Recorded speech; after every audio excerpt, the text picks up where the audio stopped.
Hi everybody, welcome to the Limit Breakdown, where we review everything in TV, movie, and entertainment. I'm your host, Sid. And I'm MIGS. And today we're going to be reviewing the new Brendan Fraser movie, The Whale. Our too long didn't watch review of the movie is 4 hearts. That means it's a really good movie. If you get a chance to watch it in theaters, you can. If not, just wait till it comes out on streaming. But I highly, highly recommend you watching it. Stick around after the intro for a deep dive review full of spoilers on The Whale.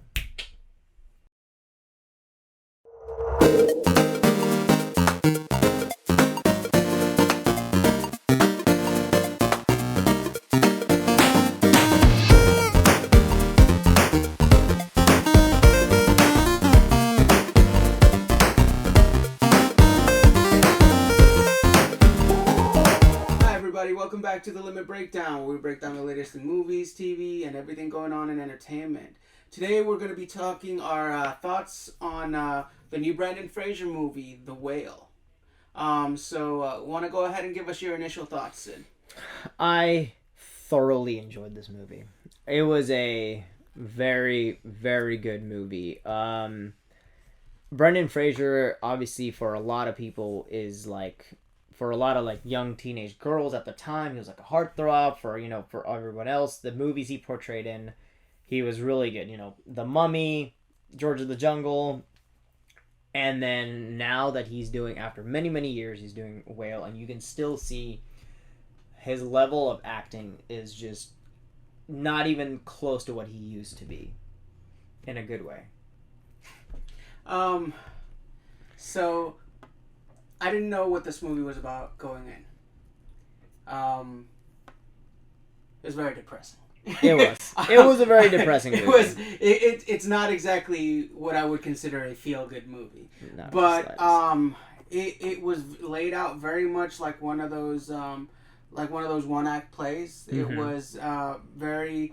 the bulk of the film took place in Charlie's apartment, in the main character's apartment, and it was a much more character-driven drama, and that's not something that you see very often in cinema. And I think there was a very there's a very thin line between playing these type of characters with respect, because it could very easily have been a caricature, and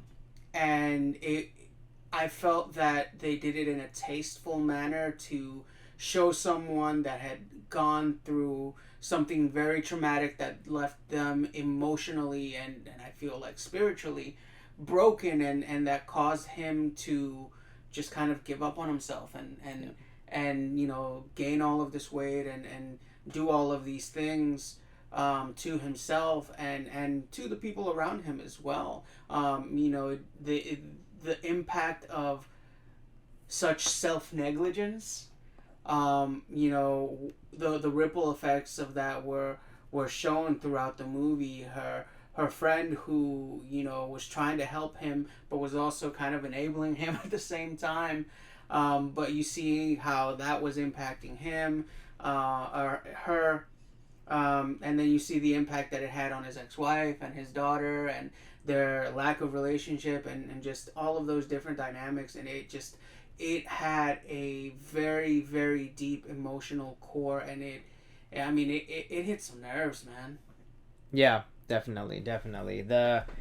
I definitely agree as far as the storytelling goes. This was not a very... the story itself seemed simple, right? As a general plot, it's just more about, like you said, a man who has gone through some stuff and then let himself go, and just his last week, actually, right? So it goes through literally 1 week, and this is last week, Monday through Friday. Yeah. But the way they portrayed it was so clever that I think every dialogue was very well put. There's only 5 or 6 characters in this entire cast. And each person did such a A-list job that you felt the story, you felt the emotions that they're feeling, right? The whole plot is basically he is an obese man. He's an obese man who is basically dying. His friend is helping him. He wants to reconnect with his daughter, and he's like, I just want to make sure that she's okay, and and that's the whole plot, more or less, and that's it. There's really nothing outside of that. Yeah. And you uncover why he let himself go, but that's about it. That's the entire plot. Yeah. The driving force, I think, in this movie was not only him. How do I say this? The way that he makes you feel, because of the way he feels, right? And I think that was phenomenal. I really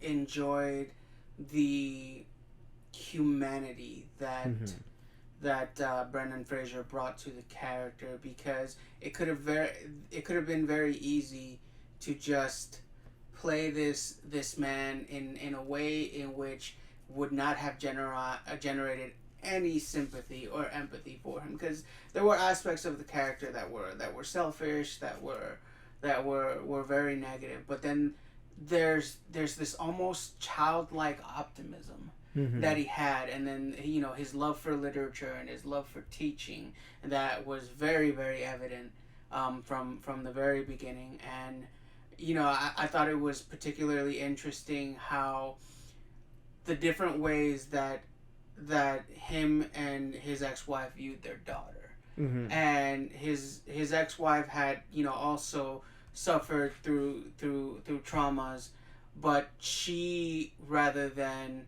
seeing the optimism, and he said it himself too, that when they were together, she was the more pessimistic and he was the more of the optimist, and they balanced each other out. But she was very quick to kind of allow herself to fall into despair and to basically give up on her daughter, who was, to me, her daughter was like the epitome of screaming for help. Like she was begging for attention, screaming at the top of her lungs, and for someone to help. And then how traumatic it must have been for her to experience that whole week. Her father abandoned her at 8 years old. Then all of a sudden, the week that he's dying, when the last time he saw her, God knows, and then to see him in that condition, and then he's just kind of like, oh, I'll pay you to spend time with me. Yeah, definitely. It's I can see it, and like throughout the movie, I was like, she's kind of annoying. And like not like kind of annoying. Like I understand bratty teenagers, whatever, but she was really annoying until that one pivotal moment where he's like, just write whatever you want. Yeah. And then she explains, she's like, I needed you. Like you left me and didn't even turn back. Yeah. Like something. Like you understand. You understand why she's. Yeah. So like angry. I understand. Yeah. I agree. You understand her pain. You understand why she turned out to be. And she said a line that I was very heartbreaking. She's like, people say that the world is full of assholes, but she's like, I learned it at a young age from you. Yeah. And I was like, oh yeah, yeah, say that. So it was, you understand her actions. I don't condone them, but I understand them. Yeah, I mean, and it was the perspective. It's just like I said, it's a depressing movie. It's a lot of pain. Yeah. It's a lot of pain from a lot. It's a man that's grasping with his own mortality, and then seeing the mistakes that he made, and he's trying to, at the very last minute, as a Hail Mary pass, trying to do this one last thing that might kind of redeem him, at least in his own sense. Yeah. And I now that you mentioned, I do understand that it was a little selfish of him, and because the whole time he's like, whatever, I don't care. Now that he's dying, he's like, well, I guess I'll do something right. Like, you couldn't do it the whole time. Yeah. And, and they also brought up the whole point too. It's like, well, yes, it's nice that he's leaving her with this big wad of money. Well, and I mean, look, $120,000 is $120,000, but at the end of the day, $120,000 isn't going to last you the rest of your life. But $120,000 to an adult and to a teenager is two completely different things. No. But it's this is touching a little close to home. But like, if I had the choice between $120,000 or having my dad with me for the next 10, 15, 20 years. Yeah. Like, it's not even a question. Yeah. So it's, you know, he could have. I'm just kidding. Right. Sorry, pops.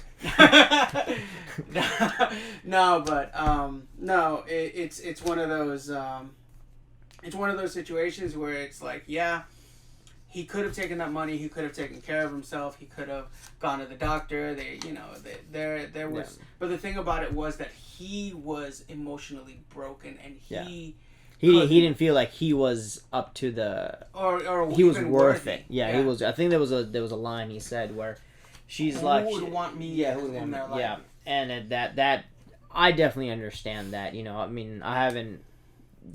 This is a terrible point, but I couldn't help but think about it. So at the end of the film, you know, when Ellie first got there, and he was proposing that, you know, that he would pay her to come back and spend time with him, and she's standing at the front door, and I guess she wanted to see how bad off he was, and she's like, "Come to me." Yeah. And he starts trying to get up, and then she takes the walker. Yeah. And she's just like, "No, like walk your ass over here."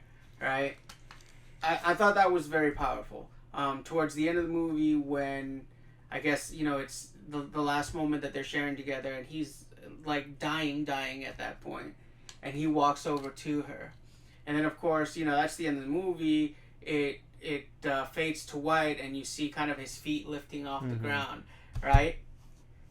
I'm an a-hole because my thought process was, I really hope he fell backwards and not forwards. Because it's dramatic enough for your father to die in front of you. But it would also be so much worse for him to fall on top of her. She's not going to be able to move him. She's like 90 pounds soaking wet. Yeah, fair enough. I'm sorry. I'm terrible. My mind does this. Fair. I'm sorry. I do want to talk about some of the side characters. So we talked about Charlie, the main character. We talked about his daughter Ellie, played by Sadie Sink, who was also in Stranger Things. Mm-hmm. So Charlie's best friend Liz, who is played by Hong Chow. Mm-hmm. I thought Liz the enabler Chow. Yes, I thought she was actually a great character. Her sense of humor in the show and her love for her friend, I loved. Especially when she gets the chair for the wheelchair for him, and he's like, "What is that?" And he's like, "What is it? Look, it's a fat boy chair. It's a fat boy chair." And then when he's backing up to sit down, she goes, beep, beep. Yeah, oh my God, it was hilarious. So the fact that she can still play around with them was really fun. I do agree, she was an enabler. You know, she brought him 2 meatball subs. She brought him, you know, all this junk food basically to enable him. Now, she could have been like, "Look, I'll give you the meatball sub, but you're going to have to eat a salad. Eat one salad and then eat your meatball sub," right? When you're getting your pizza, right, get like veggies on top. Or, you know, instead of eating 2 Three Musketeers back to back, eat like one and then eat the Cliff Bar or something that was there. Now, I understand when he's alone and he's in that binge. Now, I know, like, obviously from a mental standpoint, it's not sometimes possible. But as a friend that's getting your groceries and sometimes giving you food, you can help that along. And I feel like that she kind of lacked in. I think with that aspect of it wasn't really how I was seeing her worst attributes for me as an enabler. Yeah, that was part of it, but I also felt like Charlie's issues really could have been helped with a little bit of grief counseling. Hell, everyone in this movie needs grief counseling, you know. Liz herself, you know, she mentioned about the ordeal with her brother, who was Charlie's partner. Yeah, which is a big they deal. They didn't spell it out, but it's implied that Charlie's partner, Liz's brother, committed suicide. No, they said it. Well, they didn't say the word. Yeah. I mean, it's heavily implied, but then she also kind of threw out there that she kind of thought that her dad might have had something to do with it, maybe more nefariously, and I don't know. No, so they said that he jumped off a bridge. Yeah. So they specifically said that he jumped off a bridge, and, you know, they didn't spell it out, but they did say that they he haven't jumped out. implied it. Yeah. And that was a big reveal that the how Charlie and her are friends because it was her brother and his partner. Charlie's partner, right? Because her parents did not agree on the His gay, lifestyle, gay relationship. And I think, and I agree with she definitely, I think she coped with it a little bit better, obviously. But I think she still was feeling it. Yeah. And I think because of that, she kind of is helping Charlie for her to feel better about her brother. Yeah, I think it was one of those situations where the situation just got away from both of them. I think she thought that he was gonna work his way through it, and then here you are, like 15, 20 years later. Yeah, I agree. And like I said, just overall, like it's just go to seek therapy, man. Like if there's an overarching point to this movie, if I can point anyone in the right direction, man, like. Speaking from the perspective, especially from like a Hispanic male perspective, like I know culturally, Hispanic men are not ones to look at something like therapy as a positive thing, but man, these people could have been saved by therapy, and I think it's something, and kind of taking a little bit of a tangent, but just. I think we are getting to a point culturally where maybe this newer generation and our generation too, millennials, we're starting to realize just the value of therapy. Yeah, no, seriously. And so many things with mental health that used to go untreated and things that were like, oh, this person is this, or oh, this person is morbidly obese, oh, they gave up on themselves. Well, why did they give up on themselves? Yeah. Because they suffered a major trauma and they never learned how to cope. Yeah. Like it's just there's just so much, like it hit a lot of raw nerves for me, and going back to the film aspect of it, I give Brandon Fraser a lot of credit for the acting. I'm not sure who the director was, but I thought the director was really, really well done as well. And like I said, it's tip of my tongue. It's a very it's not a complex film. It's not a complex story, but the dialogue, the setting, the characters drove the story forward. And for me, the biggest. The way that I look at any piece of art, whether it be movies, film, music, writing, is does it provide an emotional impact? Mm-hmm. And I definitely felt it. I definitely felt the emotion. So director's name is Darren Aronofsky. I agree, and I think each character definitely drove their point of the purpose in the movie really well. Another character I want to hit was the not little boy, the boy, Jehovah's Witness, kind of missionary kid the whole time, trying to convert him the whole time, and we find out he's actually not an official missionary kid, right? He used to be, and he wanted to do something more, which was very what's the word I'm looking for? Valiant of him, not valiant. When you want to do something good.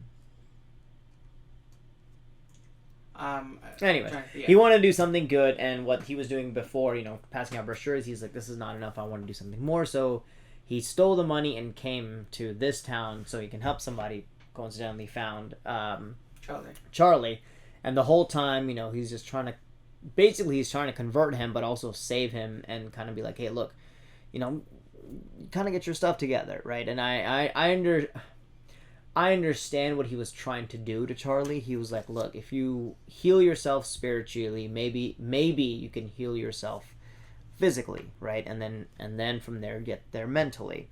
I think that the way he was going about it was a little bit too forceful, but I understand, It's one of those things.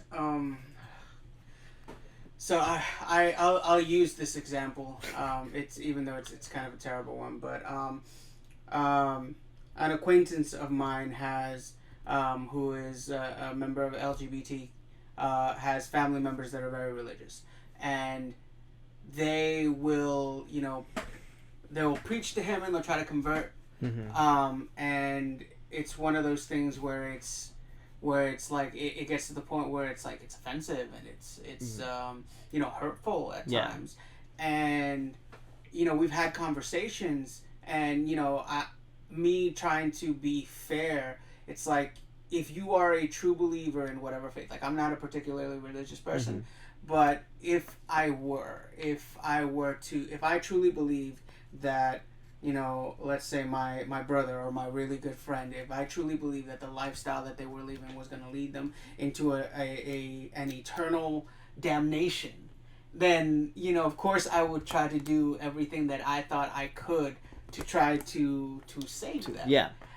So, it to a different perspective, it can come off as coming from a place of malice, but it's usually coming from a place of love, however misguided it might be. I think in this particular situation, when Charlie asks him, he goes, "Do you think I'm disgusting?"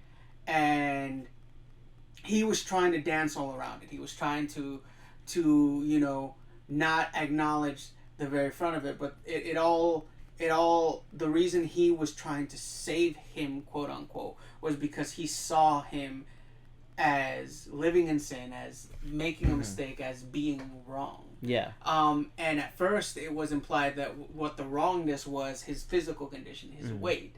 But then as it goes further on, it's revealed that no, he thinks that his condition is punishment for that original sin of being gay in his perspective.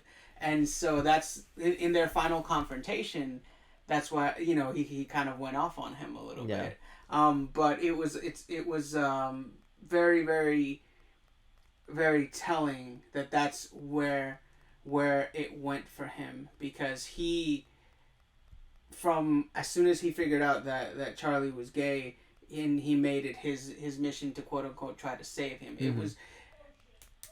It was more of a vanity project. I think. It was less about saving Charlie, and it was more about, it was in a way, it was kind of reflective of what Charlie was doing, because Charlie was trying to himself prove that he could do one right thing, or try to do one, seek that redemption, I guess. Yeah, fair enough. Yeah. I don't have any closing points. Anything else you want to add? Final thoughts. Like I said, it's a very emotionally heavy movie. I definitely enjoyed it. It's obviously like we were saying, character driven drama. So it's not something.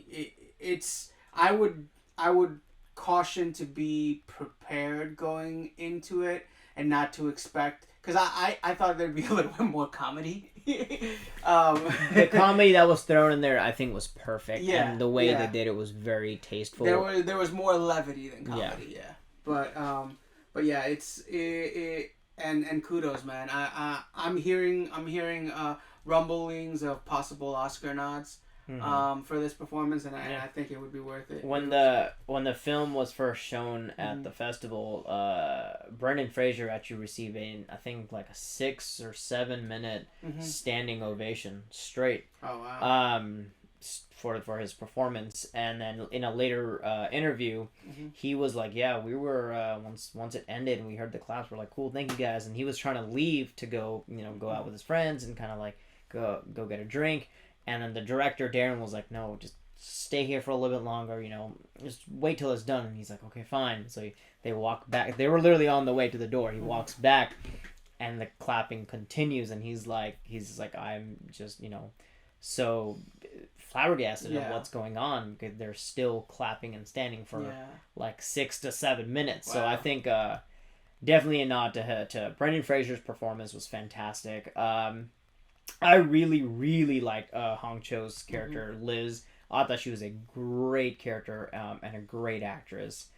Sadie Sink as Ellie, of course, good job. So I think this is definitely a very character-heavy movie. I thoroughly enjoyed it. For anybody else that wants to watch it, I definitely recommend going out there and watching it. On a side tangent note, if you guys are suffering with anything in the mental issues, please seek out help. It is as serious as breaking bones in your body. You go to the doctor to get your physical health. You should go to a psychologist or counselor to get your mental health. So if you are suffering with something, please reach out to a friend, family, or a professional. Beyond that, thank you guys for watching. Don't forget to like, comment, subscribe to the video. Check us out on all of our different podcast platforms, on here on YouTube, on TikTok, all the other things. So we appreciate you guys. Thanks for tuning in, and we will catch you next time with our next review.